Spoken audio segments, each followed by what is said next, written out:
ধরা পড়ে বসে আছে। এমন সময় গোপাল বলছে, ওই শ্রীরাম, দেখ আমি মাকে না বলে আমি কিন্তু বসে যেতে পারবো না। বাবা এত কথা বললাম, তাও তুই কোনো কথা শুনবি না?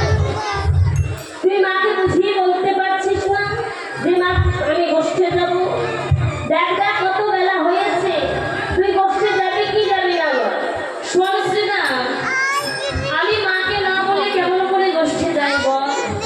মা যদি আমায় বিদায় না দেয় তাহলে তো আমি গোষ্ঠে যেতে পারবো না। বলছে, একদিন মায়ের অগ্রচরে নবনী খেয়ে ভেবেছিলাম মা হয়তো কত বকবে, মা হয়তো কত মারবে, কিন্তু সেই ভয়ে আমি গাছের মধ্যে গিয়ে লুকিয়েছিলাম। আর মা আমায় দেখতে না পেয়ে মায়ের একদম মরণাপন্ন অবস্থা হয়ে গিয়েছে। তাহলে বল আমি মাকে না বলি কেমন করে যাবো? শোন একটা কথা বলি, মায়ের না বলিয়া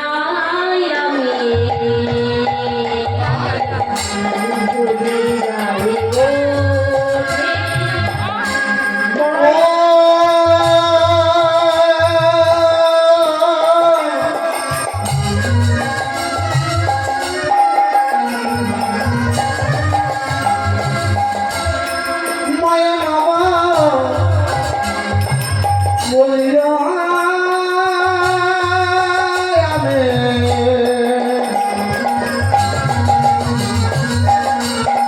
যদি যাই ওরে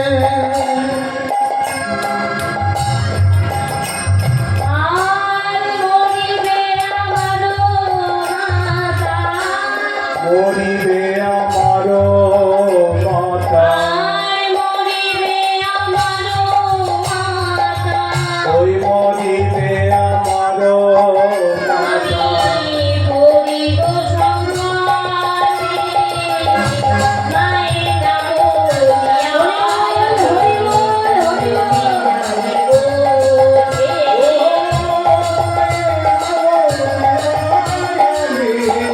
যদি যাই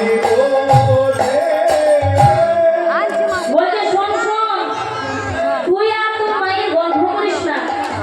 জানি যে তোর মায়ের প্রেম কত ভালোবাসে। তোর মায়ের কথা আমাদের কাছে আর বড়াই করে বলতে আসিস না।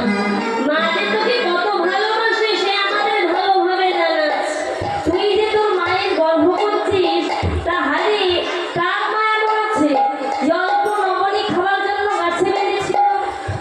বলছে, শোন একটা কথা বলি, জানি রে তোর মায়ের প্রেম কত ভালোবাসে, কত ভালোবাসে, স্বল্প নবনীর তবে বেঁধেছিল গাছে।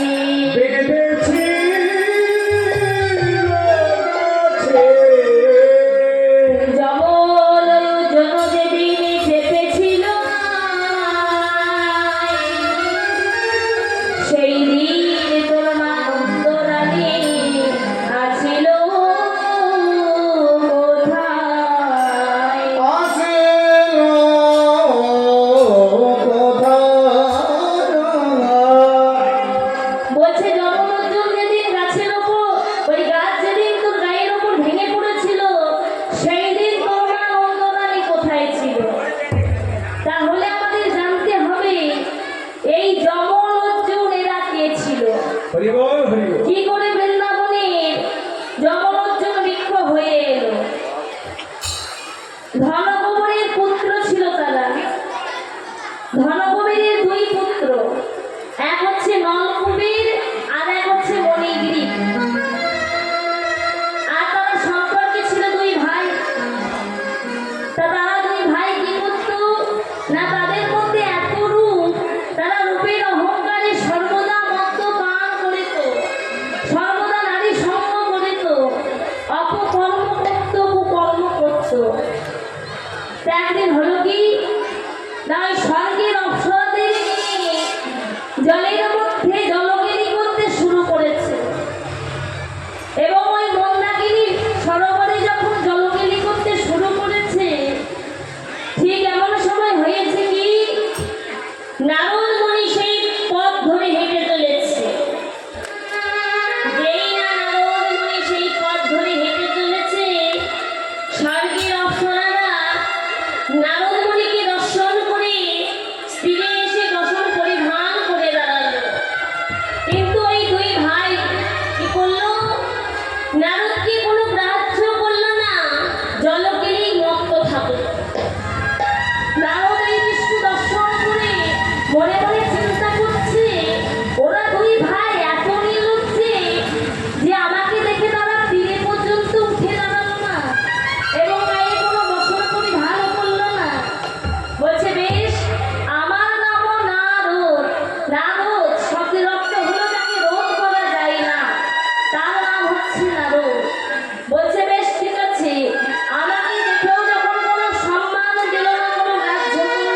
বলে দিল